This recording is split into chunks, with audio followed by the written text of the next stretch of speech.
আসসালামু আলাইকুম। বিভিন্ন পরীক্ষায় বিজ্ঞান থেকে যে চ্যাপ্টারগুলো থেকে গুরুত্বপূর্ণ সব প্রশ্ন বারবারই এসে থাকে, সেরকম প্রশ্নের আয়োজনের সাজেশনে আছেন স্বপ্নের স্কুলের সাথে। একই পদার্থের 3 অবস্থায় রূপান্তরের কারণ হচ্ছে তাপের প্রভাব। নিচের কোনটিকে ঠান্ডা করলে বরফে পরিণত হয়? পানিকে ঠান্ডা করলে বরফে পরিণত হয়। পানি যখন ফুটতে থাকে তার উষ্ণতার কী পরিবর্তন ঘটে? উষ্ণতা একই থাকে। সাধারণ তাপমাত্রায় বায়ুচাপে পানি কত ডিগ্রি তাপমাত্রায় ফুটে? 100 ডিগ্রি সেলসিয়াস হলে ফুটতে শুরু করে। পানির স্ফুটনাঙ্ক কত? 100 ডিগ্রি সেলসিয়াস।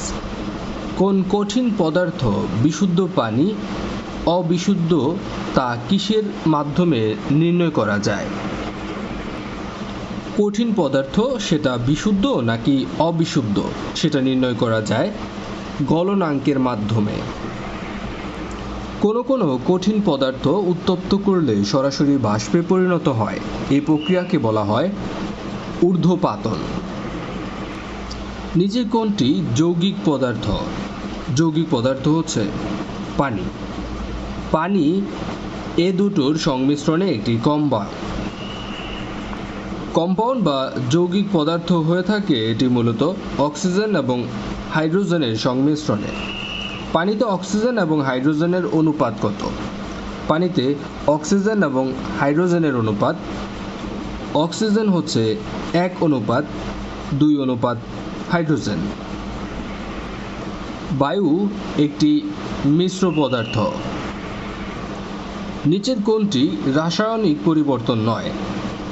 রাসায়নিক পরিবর্তন হচ্ছে দুধকে ছানায় পরিণত করা, লোহায় মরিচা ধরা, দিয়াশলাইয়ের কাঠি জ্বালানো, কিন্তু লোহাকে চুম্বকে পরিণত করা এটি রাসায়নিক পরিবর্তন নয়। কোনটি রাসায়নিক পরিবর্তন নয়? রাসায়নিক পরিবর্তন নয় বরফকে পানিতে পরিণত করা।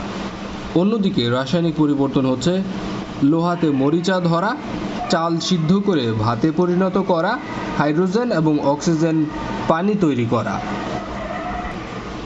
নিচের কোনটি রাসায়নিক পরিবর্তন? লোহায় মরিচা ধরা হচ্ছে রাসায়নিক পরিবর্তন। নিচের কোনটি অণু গঠন করে না?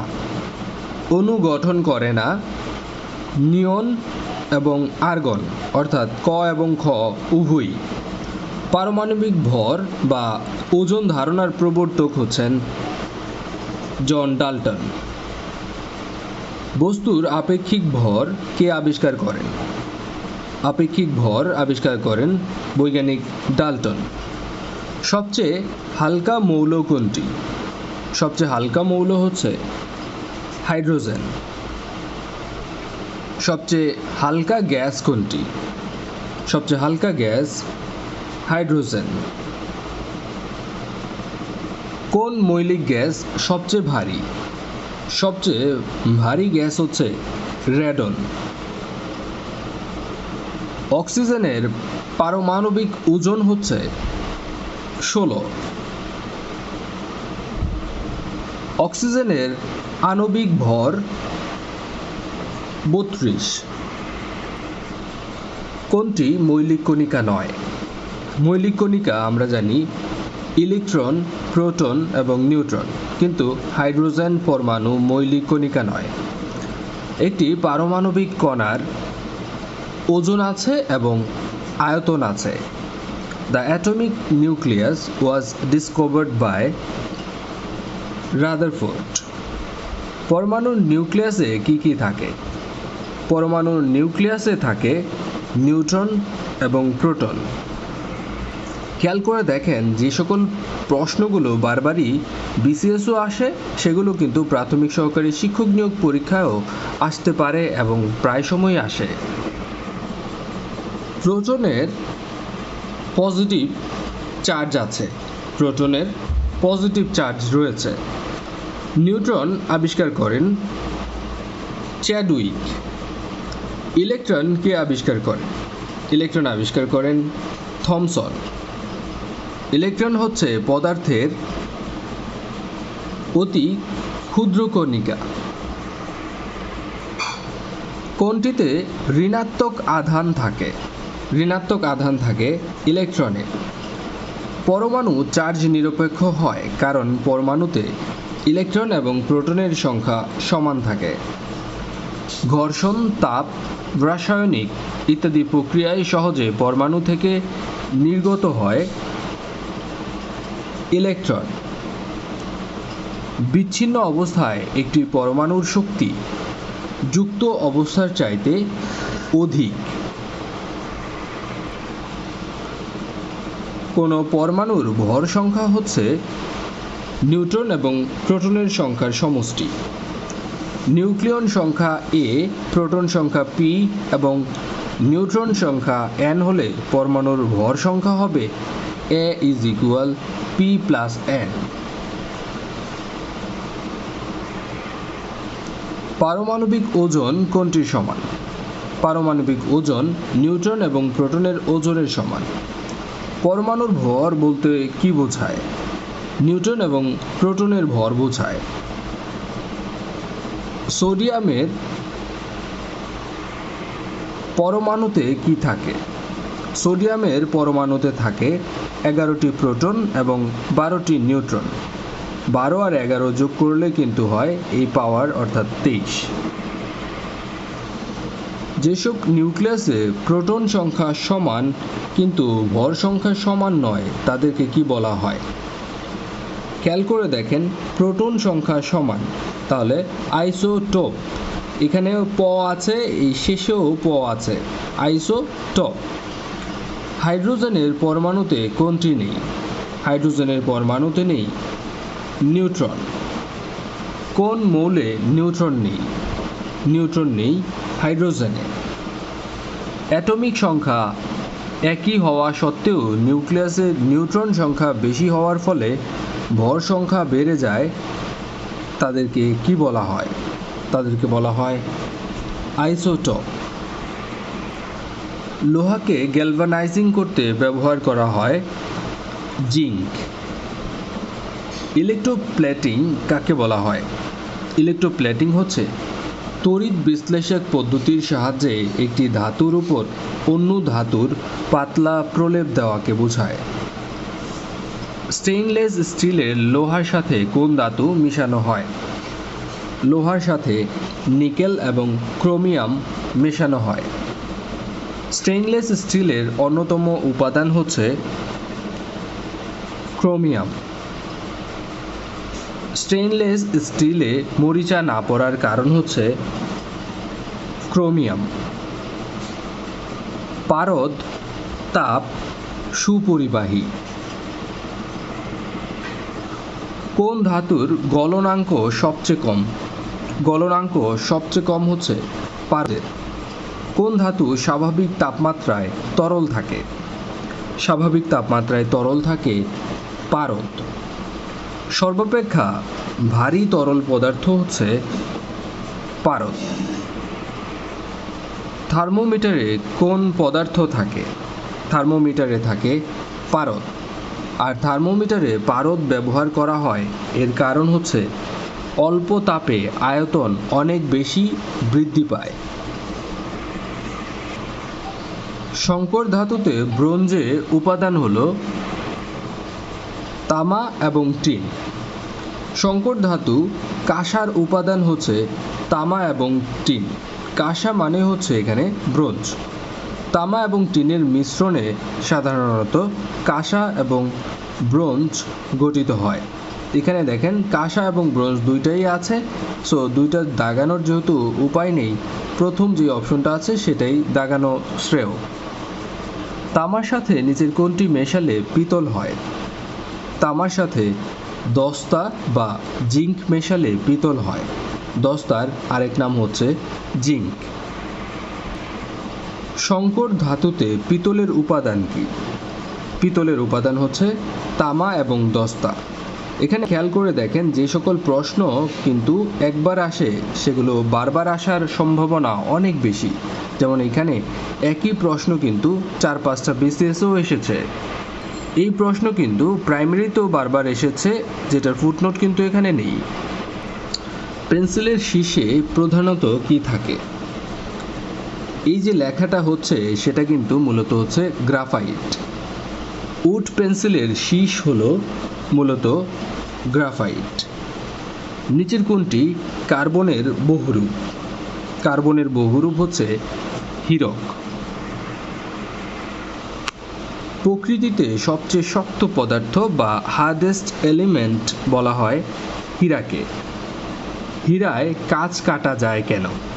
কাঁচ কাটা যায় কারণ এটি হচ্ছে কঠিনতম পদার্থ বলে। কোন গ্যাসকে অত্যধিক চাপে তরল করে সোডা ওয়াটার তৈরি করা হয়? সোডা ওয়াটার তৈরি করা হয় কার্বন ডাই অক্সাইডকে অত্যধিক চাপে তরল করে। পানিতে কার্বন ডাই অক্সাইডের দ্রবণকে কি বলা হয়? দ্রবণকে বলা হয় সোডা ওয়াটার। কোন গ্যাস নিজে জ্বলে কিন্তু অন্যকে জ্বলতে সাহায্য করে না? Hydrogen gas. পানিতে কার্বন ডাই অক্সাইডের দ্রবণকে বলা হয় সোডা ওয়াটার। সম আয়তন হাইড্রোজেন এবং কার্বন মনো অক্সাইডের মিশ্রণকে বলা হয় ওয়াটার গ্যাস। দিয়াশলাইয়ের কাঠির মাথায় কোনটি থাকে? কাঠির মাথায় থাকে লোহিত ফসফরাস। দিয়াশলাইয়ের কাঠিতে কোনটি থাকে না? দিয়াশলাইয়ের কাঠিতে জিঙ্ক, বেরিয়াম লবণ, পটাশিয়াম সিলিকেট, ক্যালসিয়াম সিলিকেট এই সবগুলোই মূলত থাকে না। দিয়াশলাই বক্সের দুধারে কাগজের উপর যে বারুদ থাকে তা আসলে সাধারণত কাচ চূর্ণ মিশ্রিত ফসফরাস। গ্যাস মাস্কের প্রধান উপাদান হল ফসফরাস পেন্টঅক্সাইড। ওলিয়াম কাকে বলা হয়? ওলিয়াম বলা হয় ধূমায়মান সালফিউরিক অ্যাসিডকে। পচা ডিমের গন্ধের জন্য দায়ী হচ্ছে হাইড্রোজেন সালফাইড। চিপসের প্যাকেটে কোন গ্যাস ব্যবহার করা হয়? চিপসের প্যাকেটে ব্যবহার করা হয় নাইট্রোজেন গ্যাস। অ্যানোডে কোন বিক্রিয়া সম্পন্ন হয়? অ্যানোডে জারণ বিক্রিয়া সম্পন্ন হয়। জারণ প্রক্রিয়া সম্পন্ন হয় মূলত অ্যানোডে। তড়িৎ বিশ্লেষণের সূত্র আবিষ্কার করেন ফ্যারাডে।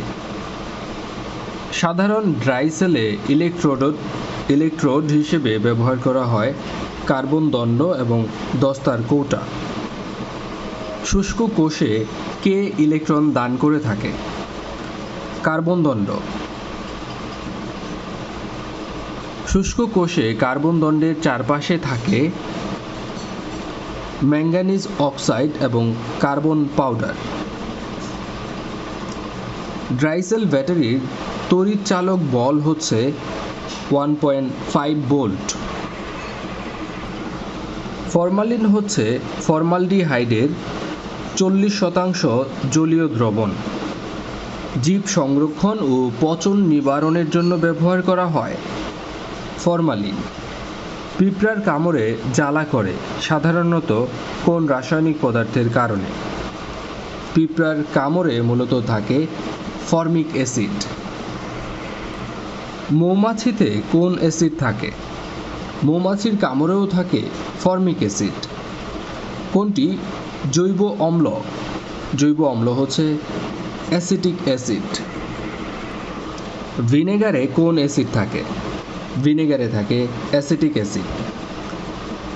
সিরকা তৈরিতে কোন অ্যাসিড ব্যবহার করা হয়? অ্যাসিটিক অ্যাসিড ব্যবহার করা হয়।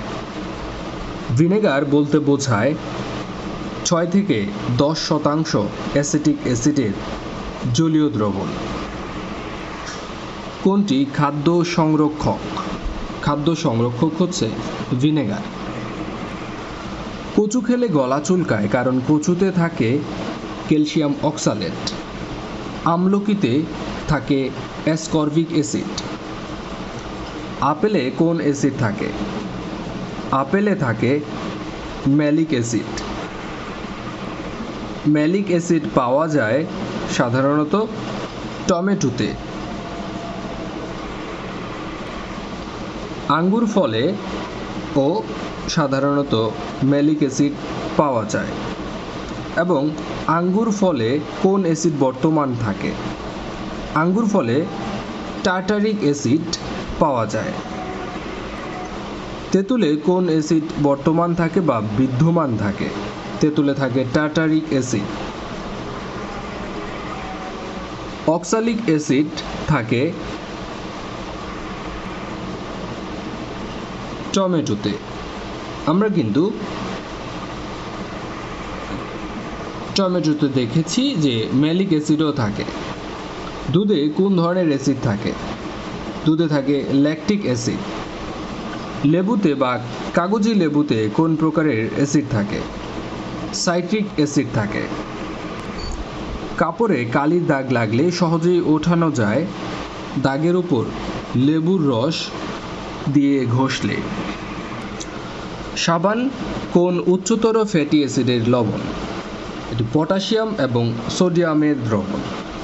সাবানের রাসায়নিক নাম হচ্ছে সোডিয়াম স্টিয়ারেট। সাবান তৈরির প্রধান কাঁচামাল হচ্ছে চর্বি। তেল বা চর্বি হচ্ছে এক ধরনের এস্টার। কোনটি সাবানকে শক্ত করে? সাবানকে শক্ত করে সোডিয়াম সিলিকেট। সোডিয়াম সিলিকেট সাবানকে শক্ত করে থাকে। শেভিং সাবানের উপাদান হচ্ছে কস্টিক পটাশ। সাবান তৈরির সময় উপজাত হিসেবে পাওয়া যায় গ্লিসারল বা গ্লিসারিন। টুথপেস্টের প্রধান উপাদান হচ্ছে সাবান এবং পাউডার। টুথপেস্টে ফ্লোরাইড ব্যবহার করা হয় কেন? ফ্লোরাইড দাঁতের ক্ষয় রোধ করে থাকে। প্রাইমারির সর্বোচ্চ প্রস্তুতি নেওয়ার জন্য আমরা প্রত্যেকটা সাবজেক্ট ওয়াইজ সাজেশন দিয়ে থাকব এবং ভিডিওর প্রথম কমেন্টসে অন্যান্য সাজেশনমূলক ওই সাবজেক্ট রিলেটেড ভিডিও থাকবে। তাছাড়া আমাদের বর্তমানে দুইটি কোর্স চলছে, একটি হচ্ছে ইংলিশ ক্র্যাক কোর্স এবং প্রাইমারির ম্যাথ কোর্স। দুইটা কোর্স আপনি যদি সর্বোচ্চ 10 দিন সময় দেন ইনশাআল্লাহ সর্বোচ্চ প্রস্তুতি নিতে পারবেন, কারণ প্রত্যেকটা কোর্সই হচ্ছে অনেক সুন্দর করে সাজানো গোছানো আছে। প্রত্যেকটা কোর্সে আপনি ভিডিও টিউটোরিয়াল পাবেন 30টি করে, অর্থাৎ টোটাল 60টা ভিডিও টিউটোরিয়াল পাবেন, 60টা কুইজ পাবেন এবং 60টা পিডিএফ পাবেন। আর কুইজগুলো বারবারই আপনি পরীক্ষা দিতে পারবেন আপনার ইচ্ছে মতো। সো যাচাই করতে পারবেন আপনি কতটা পারেন। এই দুইটা কোর্স আজকেই নেওয়ার জন্য এই উক্ত নম্বরে হোয়াটসঅ্যাপে যোগাযোগ করুন এবং পেমেন্ট কত করতে হবে সেটা ভিডিও ডেসক্রিপশনে দেখে নিন। চিনির চাইতে মিষ্টি স্যাকারিন প্রস্তুত করা হয় টলুইন থেকে। কোন কোন স্থানে সলিড ফিনাইল ব্যবহার করা হয়? পায়খানা এবং প্রস্রাবখানায়। মধ্যাকর্ষণজনিত ত্বরণ সর্বোচ্চ কোথায়? সর্বোচ্চ হচ্ছে ভূপৃষ্ঠে। পৃথিবীর পৃষ্ঠ থেকে উপরে উঠলে মধ্যাকর্ষণ বল কমে যায়। পৃথিবীর পৃষ্ঠ থেকে ভেতরে গেলে মধ্যাকর্ষণ শক্তি কমে যায়। অভিকর্ষ ত্বরণ জি এর পরিবর্তন ঘটে থাকে সাধারণত উচ্চতর ক্রিয়ায়, অক্ষাংশ ক্রিয়ায় এবং পৃথিবীর ঘূর্ণন ক্রিয়ায়, অর্থাৎ সবগুলোই উত্তর হবে। পৃথিবীর কেন্দ্রে জি এর মান 0 মিটার পার সেকেন্ড। কাজ করার সামর্থ্যকে বলা হয় শক্তি। শক্তির একক হচ্ছে জুল। যন্ত্র থেকে প্রাপ্ত শক্তিকে বলা হয় যান্ত্রিক শক্তি। শব্দ উৎপত্তির কারণ বস্তুর কম্পন। মানবদেহে শব্দ উৎপন্ন করে থাকে স্বরযন্ত্র। কোনো বস্তুর কম্পন কোন একক দিয়ে মাপা হয়? বস্তুর কম্পন মাপা হয় হার্টজ দিয়ে। শব্দের গতি কোন মাধ্যমে সবচেয়ে বেশি? কঠিন মাধ্যমে। কোন মাধ্যমে শব্দের গতি সবচেয়ে বেশি? এখানে যেমন লোহা, কারণ এটি কঠিন পদার্থ। কোন মাধ্যমে শব্দ অধিক দ্রুত গতিতে চলে? ইস্পাতে বা লোহায় বা কঠিন মাধ্যমে। পানিতে শব্দের বেগ বায়ুর তুলনায় কত গুণ বেশি? বায়ের তুলনায় প্রায় 4.5 গুণ বেশি। প্রতিফলিত শব্দকে বলা হয় প্রতিধ্বনি। প্রতিধ্বনি সাধারণত দ্বিতীয় কোনো মাধ্যম দ্বারা শব্দ তরঙ্গের প্রতিফলনের ফলে সৃষ্ট শব্দ। শব্দের প্রতিধ্বনি সৃষ্টি হওয়ার কারণ কি? প্রতিফলন। শব্দের প্রতিধ্বনি শোনার জন্য উৎস এবং প্রতিফলকের মধ্যে ন্যূনতম দূরত্ব দরকার 16.6 মিটার। আল্ট্রাসনিক তরঙ্গ বলতে বোঝায় শ্রাব্য শব্দের তরঙ্গ থেকে বেশি কম্পাঙ্কের তরঙ্গকে। আল্ট্রাসনিক শব্দ বলতে বোঝায় যে শব্দ কোনো জীবজন্তু শুনতে পায়। আমাদের মস্তিষ্কে শব্দের স্থায়িত্বকাল হচ্ছে 0.1 সেকেন্ড। কিসের সাহায্যে সমুদ্র এবং কুয়ার গভীরতা নির্ণয় করা হয়? প্রতিধ্বনির সাহায্যে। এক্স রে আবিষ্কার করেন রন্টজেন। ভাঙা হাড় নির্ণয়ে ব্যবহার করা হয় রঞ্জন রশ্মি। আসল হীরা চেনার উপায় হচ্ছে এর ভিতর দিয়ে রঞ্জন রশ্মি যেতে পারে। আপনাদের যে কোনো ধরনের প্রশ্নে যদি কোনো ধরনের কনফিউশন থাকে অবশ্যই কমেন্টসে জানাবেন, আমরা সেখানে উত্তর দেওয়ার চেষ্টা করব। তেজস্ক্রিয়তা আবিষ্কার করেন হেনরি ব্যাকেরেল। হেনরি ব্যাকেরেল কোন আবিষ্কারের জন্য পদার্থবিজ্ঞানে নোবেল পুরস্কার পেয়েছিলেন? তেজস্ক্রিয়তা। 1898 সালে মাদাম কুরি এবং পিয়ারে কুরি আবিষ্কার করেছিলেন রেডিয়াম। মাদাম কুরি ছিলেন একজন বৈজ্ঞানিক। কোনটি নবায়নযোগ্য শক্তির উৎস? সূর্য শক্তি। কোনটি নবায়নযোগ্য শক্তির উৎস? এখানে হচ্ছে সমুদ্রের ঢেউ। নবায়নযোগ্য প্রাকৃতিক সম্পদ কোনগুলো? প্রাকৃতিক সম্পদ হচ্ছে বায়ু, পানি এবং সূর্যের আলো। নবায়নযোগ্য জ্বালানি বলা হয় বায়োগ্যাসকে। করোনা ভাইরাস চীনের কোন প্রদেশে প্রথম দেখা যায়? হুবেই প্রদেশে। কোভিড-19 রোগী প্রথম যে শহরে দেখা যায় সেটি হচ্ছে উহান শহর। করোনা ভাইরাসকে কী নামে আন্তর্জাতিকভাবে আখ্যায়িত করা হয়েছে? কোভিড-19। জাতিসংঘের ওয়ার্ল্ড হেলথ অর্গানাইজেশন করোনা ভাইরাসকে প্যান্ডেমিক ঘোষণা করে। কৃষি জমিতে কিসের জন্য চুন ব্যবহার করা হয়? মাটির অম্লতা হ্রাসের জন্য। ইউরিয়া সার থেকে উদ্ভিদ কোন খাদ্য উপাদানটি লাভ করে থাকে? নাইট্রোজেন। নাইট্রোজেন গ্যাস থেকে কোন সার উৎপন্ন করা হয়? ইউরিয়া সার উৎপন্ন করা হয়। ইউরিয়া সার কত ভাগ নাইট্রোজেন থাকে? 46%। ইউরিয়া সারের প্রধান কাজ হচ্ছে গাছকে সবুজ এবং সতেজ করা। দৈনন্দিন বিজ্ঞান থেকে অন্যান্য সাজেশনগুলো প্রথম কমেন্টসে আমরা পিন করে দিব, সেগুলো দেখার চেষ্টা করবেন। আর অবশ্যই এই শেষ সময়ে প্রাইমারি সর্বোচ্চ প্রস্তুতি নেওয়ার জন্য স্বপ্নের স্কুলের প্রাইভেট প্রোগ্রামগুলোতে ভর্তি হতে পারেন, যেখানে প্রস্তুতি নিতে আপনার হয়তোবা সর্বোচ্চ 10 দিন সময় লাগবে। স্বপ্নের স্কুলের সাথেই থাকুন। আসসালামু আলাইকুম।